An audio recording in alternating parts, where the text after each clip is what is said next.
Semangat belajarnya? Ayo coba tepuk semangat dulu. Ada yang bantu Pak Guru pimpin di depan? Ya silakan Sakinah ya. Ya Sakinah ke kanan.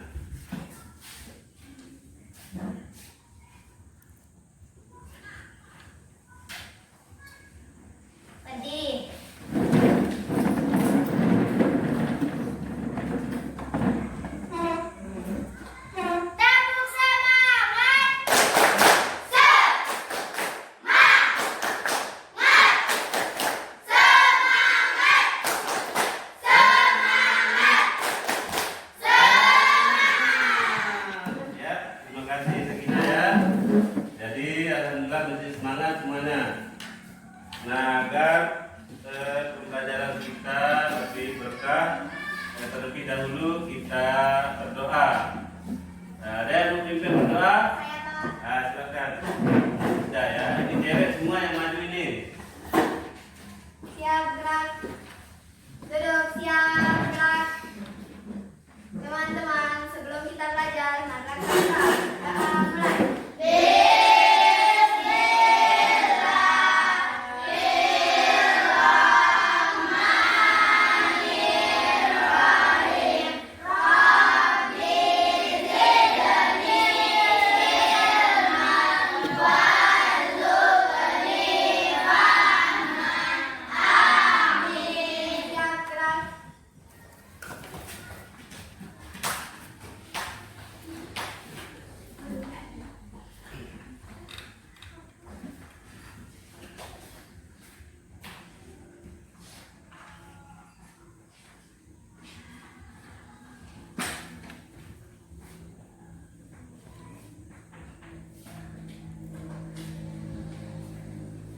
Adakah kemerian yang tidak masuk hari ini? Ada. Ada siapa? Fahmi sakit juga. Fahmi sakit. Ya, Sila tanpa keterangan. Siapa? Sila tanpa keterangan. Yes. Sama Fahmi berarti ya, 2 orang. Fahmi sakit dari kemarin ya. Ya kita doakan semoga Fahmi cepat sembuh. Amin. Nah, untuk meningkatkan rasa bangga, rasa cinta kita terhadap bangsa dan tanah air kita, ya mari kita semua menyanyikan lagu wajib Indonesia Raya ya. Apalagi kita ini baru selesai memperingati 17 Agustus tahun 2025. Kemerdekaan Indonesia yang berapa? Yang ke-80 tahun ya. Silakan berdiri semuanya, kita menyanyikan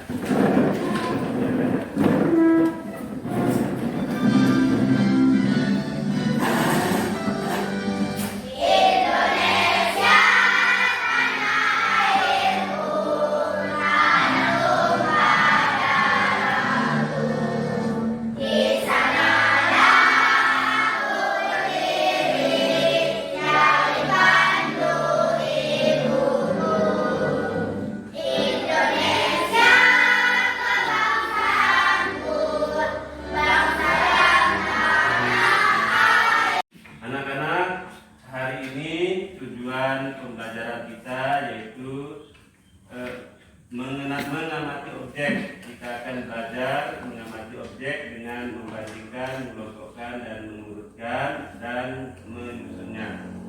Kemudian memahami masalah, kita akan memahami apa itu masalah dan bagaimana cara memecahkannya. Kemudian yang ketiga, menerapkan berpikir komputasional untuk memecahkan masalah dalam kehidupan kita. Nah, sebelum kita masuk ke materi berpikir komputasional itu, ada yang tahu tidak berpikir itu apa?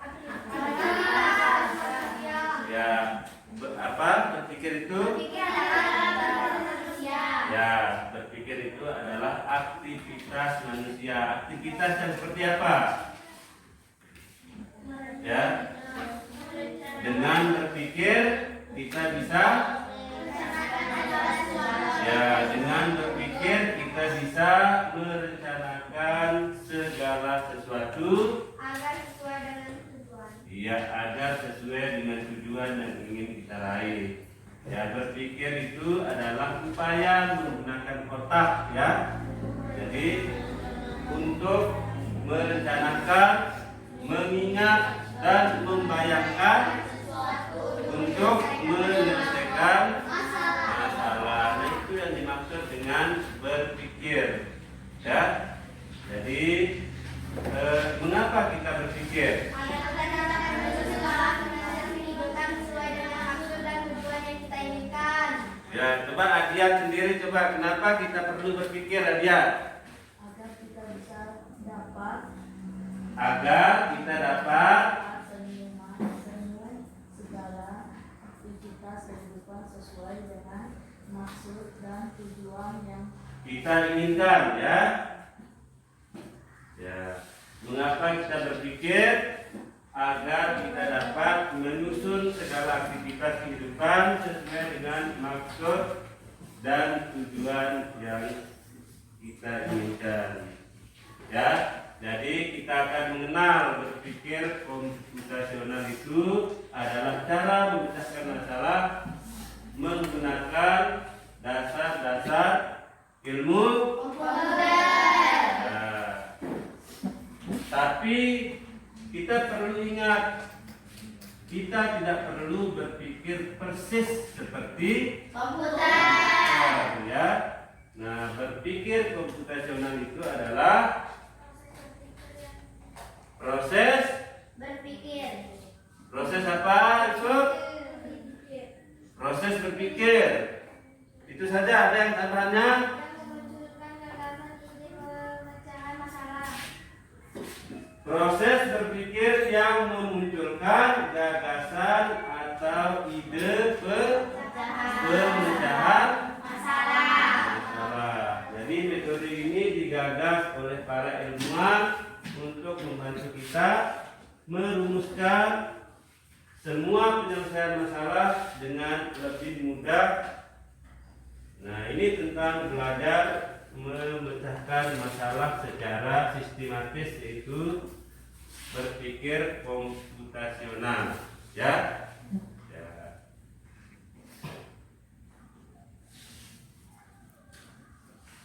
Nah, apa manfaat dari berpikir komputasional ini? Manfaatnya yang pertama, kita bisa kreatif dan logis, ya. Jadi kita dilatih untuk berpikir kreatif, logis, ya. Kemudian kita percaya diri, ya. Nah, jadi kita harus percaya diri. Jadi itu salah satu manfaat dari berpikir komputasional ini. Kemudian kita akan paham dengan tugas kita. Ya, misalnya siswa tugasnya apa? Belajar. Ya, tugasnya belajar. Jadi jangan ditinggalkan belajarnya, main game terus. Ya, itu tidak boleh. Ya, orang tua saja itu dituntut kalau anak-anak itu tidak belajar atau tidak sekolah. Misalnya diminta anaknya itu gembala sapi di jam-jam sekolah misalnya. Nah, itu negara melarang orang tua seperti itu memanfaatkan tenaga anaknya. Jadi kita paham tugas kita. Ya, ngantuk ya. Coba tepuk semangat lagi biar tak ngantuk. Itu si Ilman itu ngantuk. Tepuk semangat ya sendiri.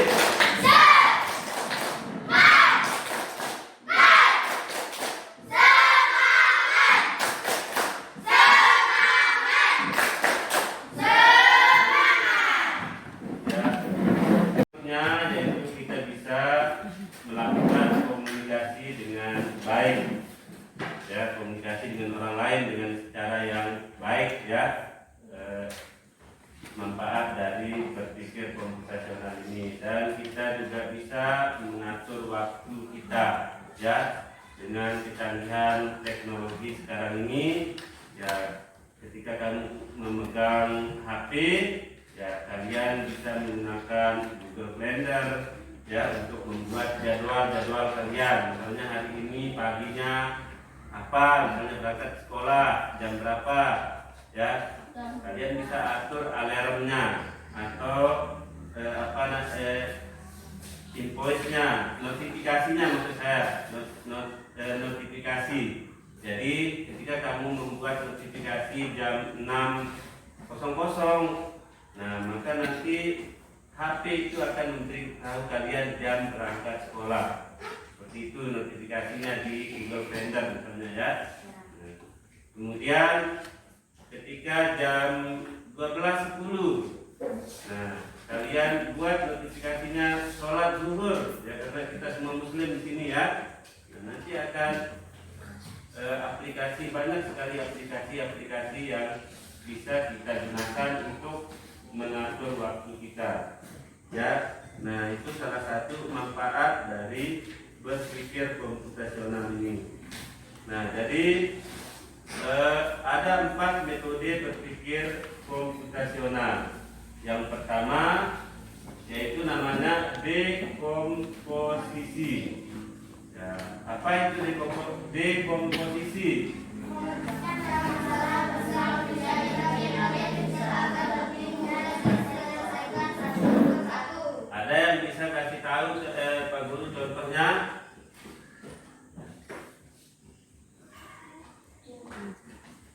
Dalam kehidupan kalian sehari-hari, yaitu dekomposisi itu memecahkan masalah besar menjadi bagian-bagian kecil agar lebih mudah diselesaikan satu persatu.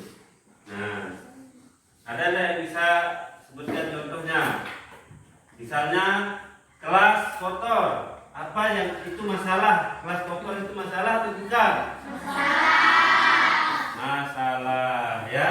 Nah, kalau kita berpikir dengan dekomposisi ya, memecah masalah menjadi bagian-bagian kecil. Apa dulu yang akan kita laksanakan ketika kelas kotor? Yang pertama, kita tentu akan menaikkan kursi ya, naikkan kursi dulu ya. Setelah itu ya menyapu. Setelah menyapu, memungut. Ya, kita memungut, apa lagi? Membuang sampah. Nah, itu bagian-bagian dari cara kita menyelesaikan masalah tersebut. Itu namanya dekomposisi, ya. Nah, jadi karena kita di SDN Semangat Baru ini belum memiliki akses komputer semua ya, kita ada Chromebook. Ya, kita belajar berpikir komputasional ini tidak mesti harus menggunakan media, ya. Nah, jadi dengan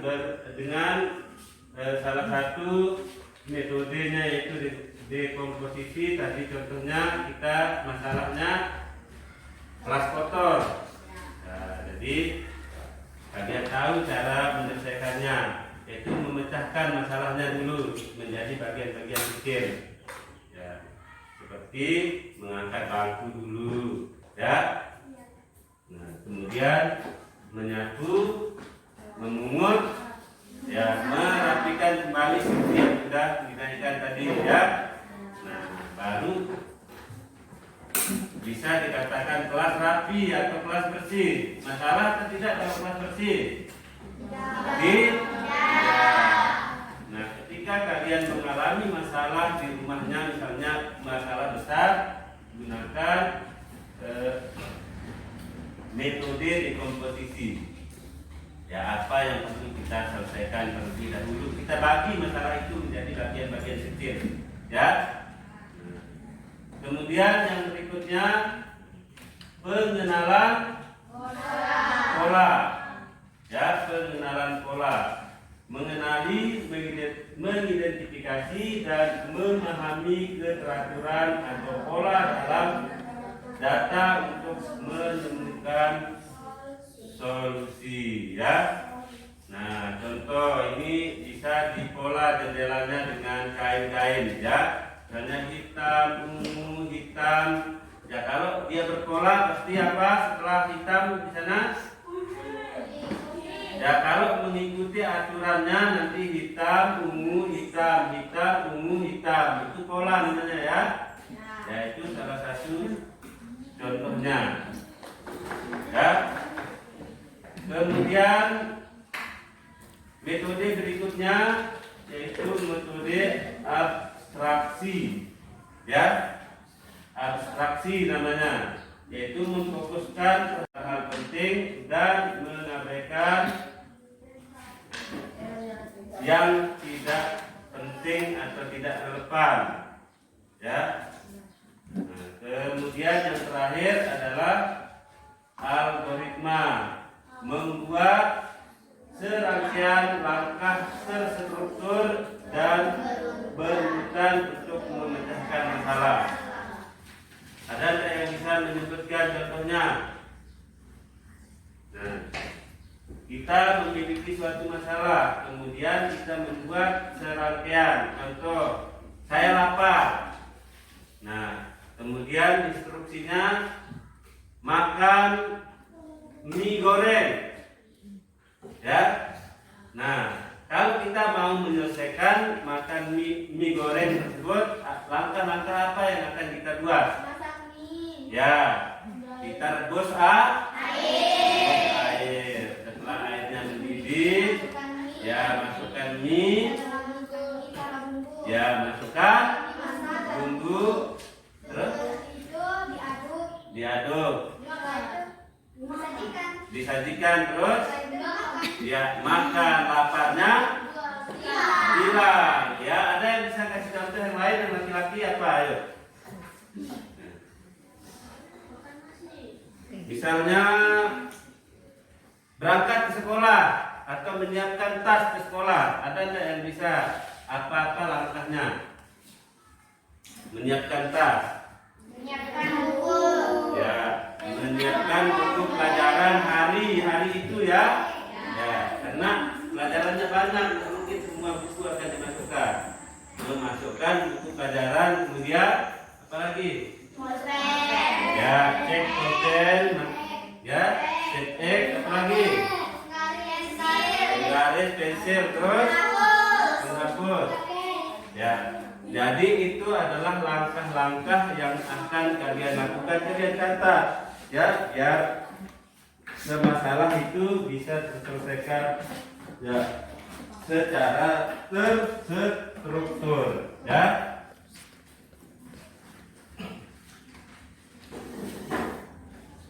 Stop. Nah, metode dekomposisi ini yaitu seperti membagi kue besar menjadi potongan-potongan kecil. Kita memecahkan masalah besar menjadi bagian-bagian yang lebih sederhana. Contoh, menyiapkan pementasan drama. Ini masalah besar. Dengan komposisi kita pemecahan menjadi tugas-tugas kecil. Nah, apa saja tugasnya? Membuat apa lagi? Apa lagi?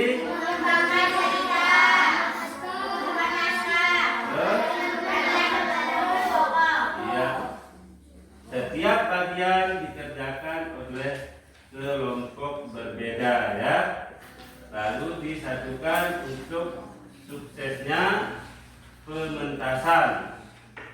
Kemudian contoh kedua yaitu metode pengenalan pola. Pengenalan pola berarti kita akan mencari kesamaan, perbedaan dan keteraturan dalam berbagai informasi seperti bermain detektif dan menemukan aturan yang tersembunyi. Apa contohnya? Contohnya menggambar tambah satu sisi setiap urutan. Ya. Nah, mengamati sesudah bangun sisi setiap putaran. Kemudian posisi peta terus berubah, warna berganti hitam, putih, hitam. Ya, bagaimana tadi Pak Guru contohkan seperti lampu jendela yang ada di kelas kita ini. Kemudian dari pola ini kita bisa menebak bangun berikutnya adalah segi 6 di peta keempat dan berwarna putih. Ya.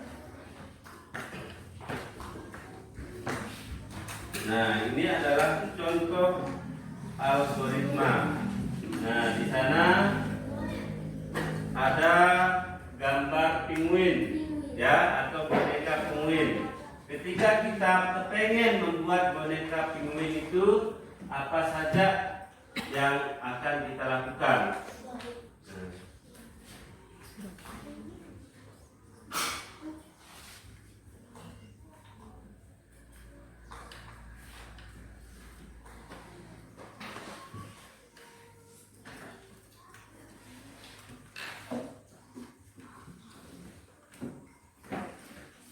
Ya, baiklah, untuk berikutnya kita akan menonton video ya, sedikit ya, kalian simak video ini supaya pembelajaran terkait Memanfaatkan dunia digital, kenalan computational thinking. Terkait dengan pembelajaran komputasional ini bisa masuk di kepala kalian. Ya, Yuni semangat, Yuni, duduknya semangat. Ini kurang semangat ini. Coba ada yang ingat tepuk profil pelajar Pancasila. Ya. Pelajar Pancasila, coba silakan berdiri semuanya. Pertama ya. Ya, dengan gerakannya ya. Belajar Pancasila. Beriman dan bertakwa pada Tuhan Yang Esa dan berakhlak mulia, berkebinekaan global, gotong royong mandiri, kreatif dan bernalar kritis. Ya, silakan duduk kembali. Ya, nah ini yang terakhir kayaknya ini semuanya ngantuk ini ya.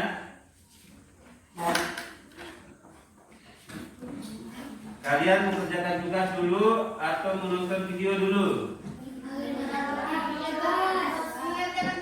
Mengerjakan tugas. Ya, baiklah. Nah, di sini Pak Guru ada diagram kue tradisional ya. Silakan nanti diisi, setiap kelompok akan Guru panggil ke depan untuk melakukan presentasi.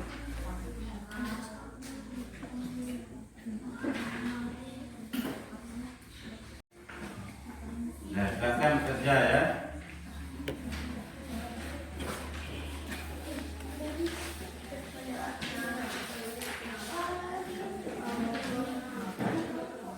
Tulis nama kelompoknya.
Ya, silakan. Kelompok mana yang mau maju dulu? Ya. Apa nama kelompoknya? Itu enggak ditulis nama kelompoknya di situ. Apa nama kelompoknya? Ya, silakan kelompok 1 maju cepat.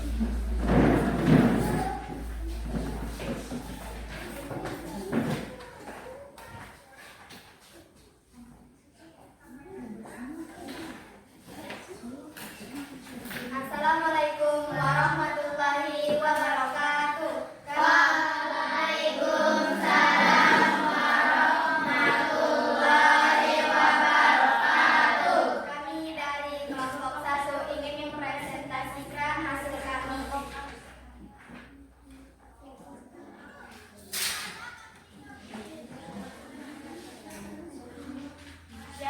Jaga kue tradisional.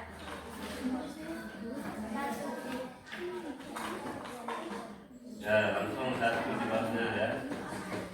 1. Kue dengan jumlah paling sedikit adalah pastel dan kue lapis. Yang besar suaranya. Kue dengan jumlah paling banyak adalah kuku ayu. 3. Kue yang memiliki jumlah yang sama adalah pastel dan kue lapis. 4. Kue cookies berjumlah 4 kue. 5. Lembar lebih sedikit daripada kuku ayu. 6. Jumlah cookies lebih banyak daripada pastel. 7. Jumlah seluruh kue adalah 28 kue. 8. Kue lapis berjumlah 3 kue. Wassalamualaikum warahmatullahi wabarakatuh. Ya, tepuk tangan untuk kelompok 1.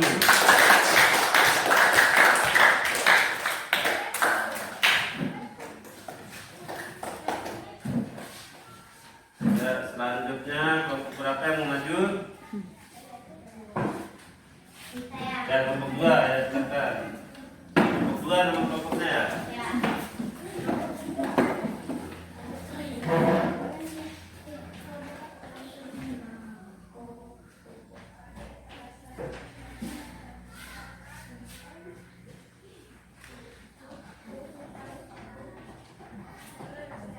Assalamualaikum warahmatullahi wabarakatuh. Waalaikumsalam warahmatullahi wabarakatuh. Kami dari kelompok 2 akan mempresentasikan hasil bikinan kue tradisional. 1. Kue dengan jumlah yang paling sedikit adalah pastel dan kue lapis. Kue dengan jumlah paling banyak adalah kuku ayu. Kue yang memiliki jumlah yang sama adalah lapis dan pastel. Kue cookies berjumlah 4. Lemper lebih sedikit daripada kuku ayu. Lemper ya, tidak ya. Jumlah seluruh kue ada 28. Kue lapis berjumlah 3. Wassalamualaikum warahmatullahi wabarakatuh. Ya, tepuk tangan untuk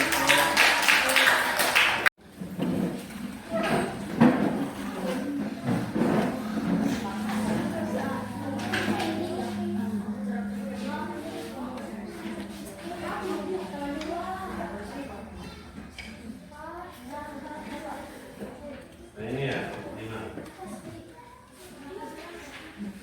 Assalamualaikum warahmatullahi wabarakatuh. Waalaikumsalam warahmatullahi wabarakatuh. Kami dari kelompok 5 ingin mempresentasikan hasil yang 1. Kue dengan jumlah yang paling sedikit adalah pastel dan kue lapis. Kue dengan jumlah paling banyak adalah kuku ayu. Gue ketuai. Kue yang memiliki jumlah yang sama adalah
paling sedikit kue apa?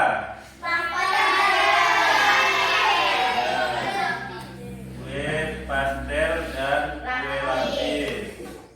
Ya, kita harus berpikir jangan hanya melihat pastel saja ya, karena jumlah pastel dan lapis itu paling sedikit, jadi 2. Ya, tadi ada yang nulis pastel saja ya. Kemudian yang kedua, kue dengan jumlah paling banyak adalah ya. Kemudian kue yang memiliki jumlah yang sama adalah pastel. Ada yang lain lagi? Ada ya. Kemudian kue cookies berjumlah berapa? 4. Lemper lebih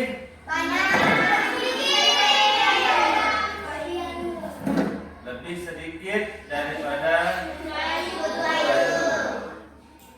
lebih sedikit atau lebih banyak? Jumlah cookies daripada pastel Cookies lebih banyak daripada pastel. Jumlah seluruh kue ada berapa? Kue lapis berjumlah 3 ya. Ya, kita nonton video ya. Jadi video ini diperhatikan, yang penting yang perlu siapkan buku tulisnya, dicatat ya. Ya, nonton video. Hai teman PC, coba tebak apa artinya computational thinking atau berpikir komputasional? Nah, computational thinking itu bahasa Inggris ya. Artinya apa? berpikir Bahasa Indonesia berpikir komputasional. bermata jeli dan melihat kata komputasional di sini. Jadi mungkin ada hubungannya dengan komputer ya? Iya, betul sekali. Ya, jadi komputasional itu terkait enggak dengan komputer? Terkait atau tidak? Terkait ya. Kamu yang sudah menebak dengan benar. Berpikir komputasional adalah proses berpikir untuk menyelesaikan masalah dengan efektif dan efisien. Dalam ilmu komputer, proses berpikir ini dilakukan sebelum mulai menulis coding atau pemrograman. Jika sudah direncanakan dengan baik, maka coding yang ditulis akan sesuai dengan kebutuhan dan dapat diselesaikan dengan cepat dan tepat. Tapi ternyata berpikir komputasional juga bisa dilakukan tanpa komputer dan tanpa internet loh. Malah sebenarnya kita pun sudah menerapkannya dalam kehidupan sehari-hari, mulai dari menggosok gigi, mencatat penugasan pelajaran, hingga menyiapkan tas untuk sekolah besok. Wah, kalau kita sudah bisa menerapkannya setiap hari, berarti kita semua sudah mahir dong. Belum tentu.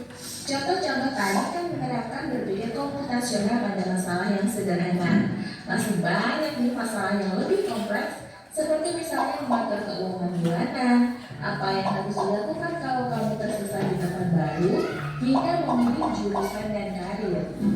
Lalu yang lebih penting lagi, ketika kamu dewasa nanti, kamu akan menghadapi era industri 4 dan bahkan 5. Di sini kamu perlu kecakapan untuk memanfaatkan dunia digital, mulai dari mencari dan memilah informasi yang kamu perlukan, hingga menggunakan informasi itu untuk membuat keputusan penting dalam hidupmu. Menghadapi masalah kompleks kehidupan di masa sekarang dan masa depan ini mirip seperti merencanakan coding yang sudah dibahas sebelumnya. Kuncinya adalah memahami masalah dengan tuntas dan mencari cara menyelesaikan yang efektif dan efisien. Nah, kalau begitu, bagaimana agar kita bisa berpikir komputasional? Sekarang kita bahas ya 4 landasan dari berpikir komputasional. Yang pertama, dekomposisi. Dekomposisi artinya membagi masalah kompleks ke bagian yang lebih kecil agar mudah diselesaikan. Misalnya kamu ditunjuk jadi ketua panitia lomba 17-an, maka untuk memudahkan pelaksanaan, kamu bisa menunjuk panitia bagian acara, konsumsi, publikasi, keamanan, dan lainnya. Yang kedua, pengenalan pola. Artinya mencari kesamaan dan pola di antara bagian-bagian masalah kompleks yang sudah dirujuk. Misalnya kamu hendak melipat dan menyimpan jemuran di rumah, maka kamu perlu bisa mengenali jemuran milik ayah, ibu, kamu, adik, dan milik bersama seperti spray, handuk, dan lainnya. Ini karena jemuran-jemuran itu perlu disimpan di tempat yang berbeda. Yang ketiga, abstraksi. Artinya fokus pada informasi yang penting saja, mengabaikan detil yang tidak diperlukan. Misalnya kamu hendak menceritakan pengalamanmu berwisata ke luar kota. Tentunya kamu mengalami banyak hal dari mulai berangkat di bus, berfoto bersama, makan di restoran, menginap di hotel, hingga perjalanan pulang. Tapi nggak mungkin kan kamu ceritakan semua kejadian dengan detail pada teman-temanmu. Pasti mereka bosan kalau kelamaan. Jadi kamu harus menyaring beberapa kejadian yang menarik saja untuk diceritakan pada teman. Yang terakhir, algoritma. Artinya membuat langkah-langkah penyelesaian atau membuat aturan yang diikuti untuk menyelesaikan masalah. Misalnya kamu diberi daftar belanja di supermarket oleh ibu, ada minyak goreng, telur, roti, sayur, dan kopi. Lalu kamu harus buru-buru karena ibu sudah mau memasak dengan minyak goreng itu. Nah, kalau seperti ini, satu cara yang efisien misalnya mulai dengan mengambil barang yang paling dekat dari pintu masuk hingga terakhir yang paling dekat dengan kasir. Nah, itu dia 4 landasan berpikir komputasional yang perlu diterapkan untuk memecahkan masalah yang kompleks. Lalu berikutnya, apakah ada cara untuk mengasah kemampuan berpikir komputasional? Tentu ada. Selain bisa coba kamu terapkan ke masalah sehari-harimu, kamu bisa juga latihan soal untuk mengasahnya. Misalnya, gurumu akan memberikan soal-soal computational thinking di mata pelajaran matematika, bahasa Indonesia, dan IPAS dalam kurikulum mereka. Selain itu, kamu bisa ikut tantangan bebas Indonesia juga. Yuk coba simak satu contoh soal computational thinking. Dalam bis studi wisata, ada 3 kelompok anak yang akan diantarkan ke 3 tujuan berbeda. Bis berhenti pertama di restoran, lalu hotel, dan terakhir di museum. Hanya ada satu tempat penyimpanan koper di samping bis, yang hanya bisa dibuka dari satu pintu. Sopir bis ingin mengatur koper-koper penumpang hingga mudah dikeluarkan. Bantu supir bis menentukan urutan memasukkan koper-koper itu ke dalam tempat Ya, kemana kalau kita memasukkan koper dulu, ya koper yang mana dulu yang kita memasukkan? Karena ukurannya ini. Nah, ini bisnya ini arahnya mana? Yang nyampe duluan yang mana? Arahnya yang pertama kali dimasukkan adalah yang museum, kemudian hotel, yang terakhir. Ya, kenapa terakhir ditaruh? Ya, supaya lebih cepat diambil ya. Pertanyaan, koper kelompok anak yang mana? A. Anak yang ingin pergi ke museum. B. Anak yang ingin pergi ke restoran. C. Anak yang ingin pergi ke hotel. Atau D. Yang mana pun boleh. Ya, jadi tergantung kita yang mana yang mau kita masukkan terlebih dahulu. Ya, dengan alasan yang sesuai. Nah, tadi katanya memasukkan yang museum dulu. Kenapa? Karena di museum itu yang turunnya paling lambat ya, paling terakhir. Artinya tasnya yang paling dalam.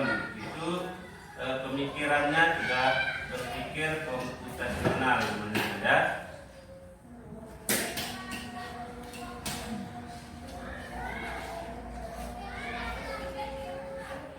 Nah, jadi berpikir komputasional itu membantu kita untuk memecahkan masalah sehari-hari dengan cara yang cerdas dan terstruktur. Apakah anak-anak puas belajar hari ini? Senang? Senang belajar hari ini? Apakah anak-anak akan belajar berpikir rasional di rumahnya?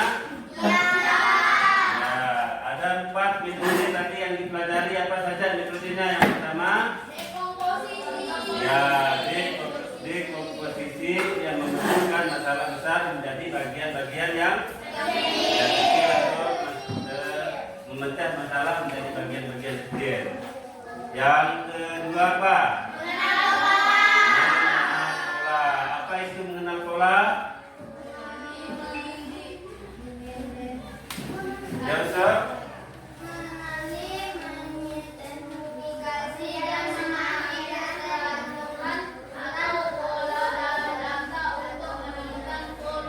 Ya, tepuk tangan untuk usul.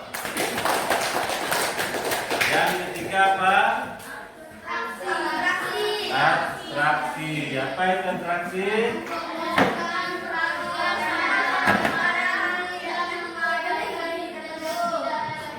Ya. Dan yang terakhir? Algoritma. Apa itu algoritma?